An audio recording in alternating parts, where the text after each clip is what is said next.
Good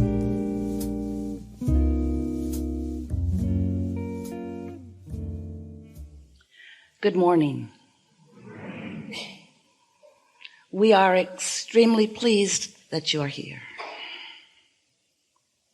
We are extremely pleased that we are here. It is co-creating at its best. You are knowing what you are wanting.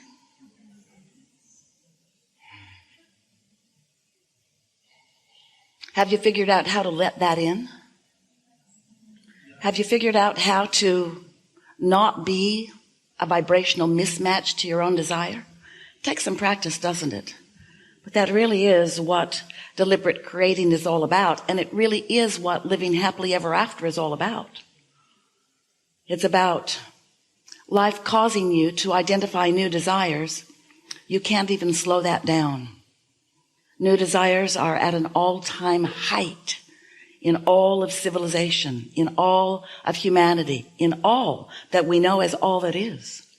You are out here on this leading edge in this magnificent time and space, and you are individually and perfectly being inspired to new desire with all things that you observe and with all things that you experience and with all things that you participate in. It causes a focus within you that you can't stop. You can't even really slow it down that much. There's a current or an energy. There's a fulfillment of purpose. There is a you being you in this physical body. And what is happening around you, inspiring within you new desires, new calling forth of life force and energy in order to accomplish those desires that are being born within you. And so, never before have we witnessed an explosion of personal desire as is happening in this new time. It truly is a new beginning, a time when your exposure to life is causing an eruption within you of what you think about things. And that's what each of you knew when you decided to come into this physical body.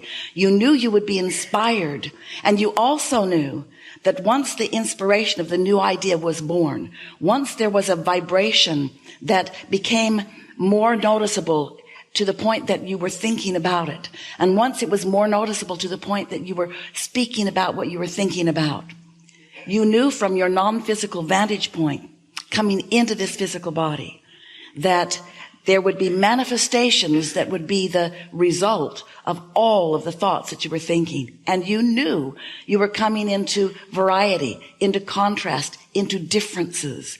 And you knew the benefit of that for yourself. So here you are with all kinds of things being inspired within you.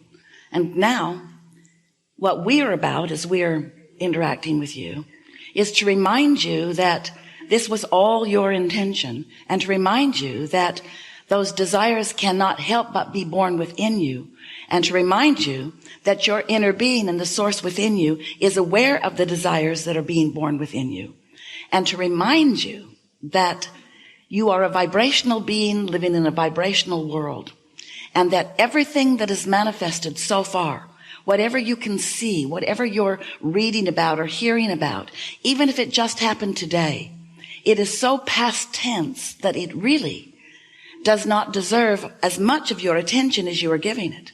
Because by the time something manifests, there's been a long stream of energy that has been flowing toward it. And the manifestations, all of them, every one of them, no matter what they are, every one of them is the inevitable result of the mix of energies that has been flowing.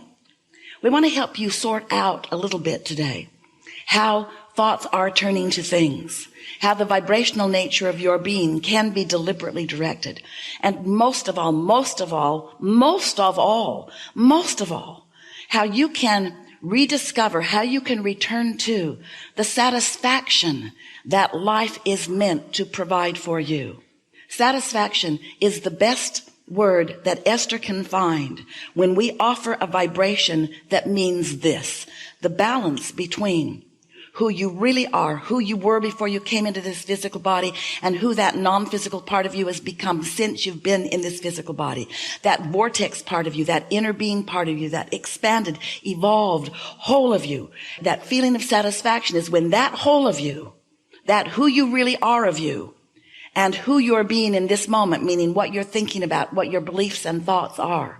When those vibrations blend, when there's harmony, harmonics between you and you, that's satisfaction. When your desire is not doubted by you, but understood by you. When your desire is something that you are feeling now and patiently in anticipation of further and further expansion and evolution and growing and becoming of it.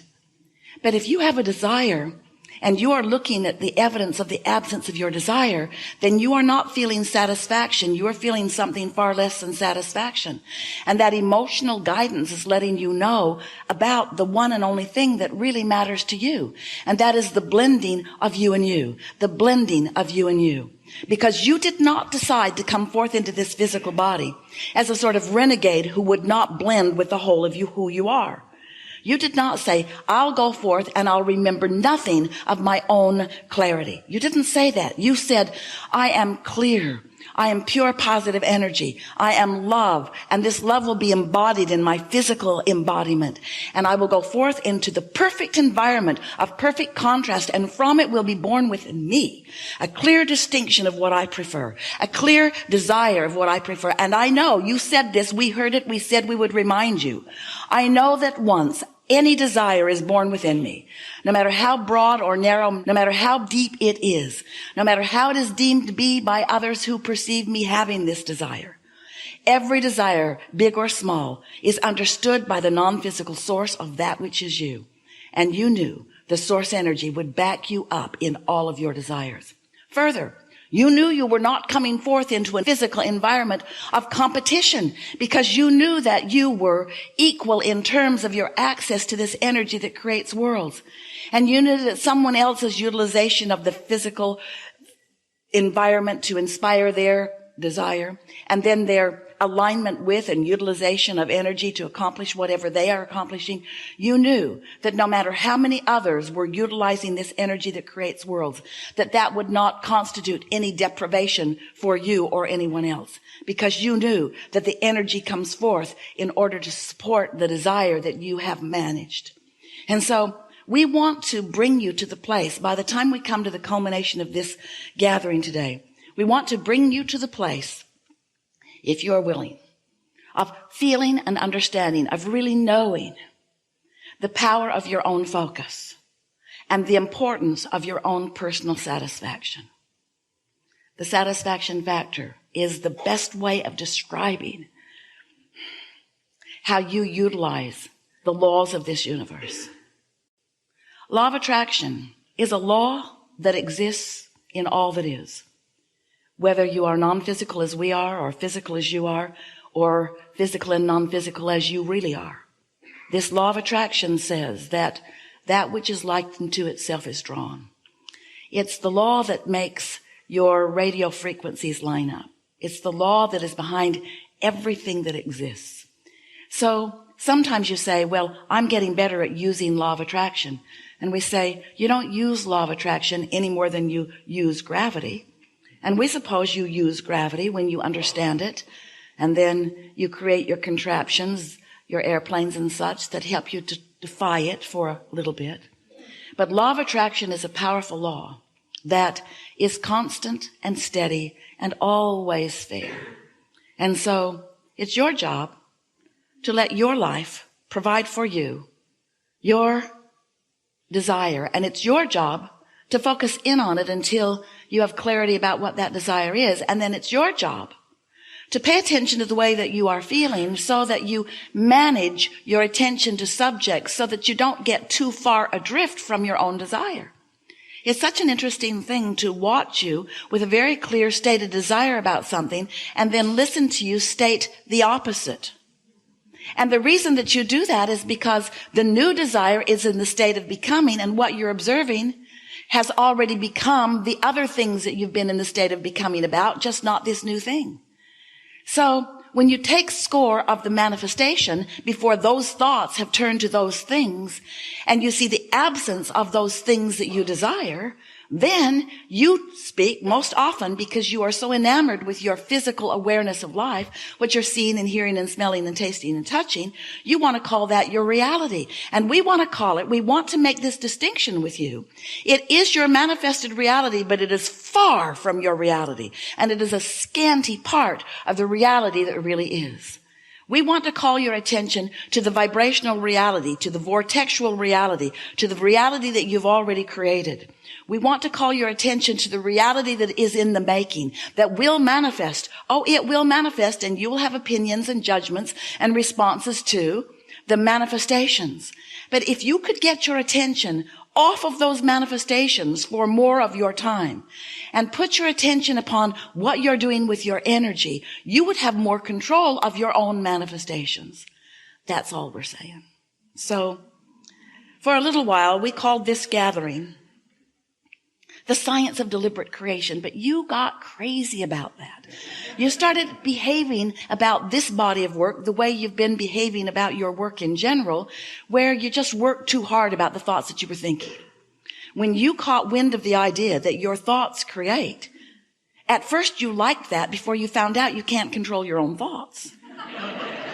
And then you started panicking as you try to suck them back before law of attraction got hold of them. But too late, law of attraction gets hold of them right away.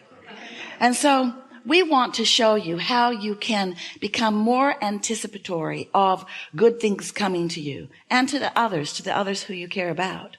I want to show you how you create your own reality and how much more easy it is than most of you have been making it out to be. So then, as we saw you panicking about the science of deliberate creation, we thought it was a perfect name. Oh, such a good name. But we can't give it to you anymore because you overreacted to it. Science, because it is always unfolding. It is ever unfolding. Science, because it is ongoing. It is always new discovery, new discovery, new discovery. Deliberate, because you're thinking on purpose. Creation, because you can't stop that. Perfect name. But now we are calling this body of work the art of allowing. And it is an art because you learn it. It's the art of allowing. Today we would like to begin to call it the art of satisfaction. The art of me blending my desires and my beliefs. The art of me blending who I really am with who I'm being right now. The art of satisfaction. The art of paying attention to the guidance within me, rather than trying to get someone else to sort out something and then give you the result of it. How's that working out for you?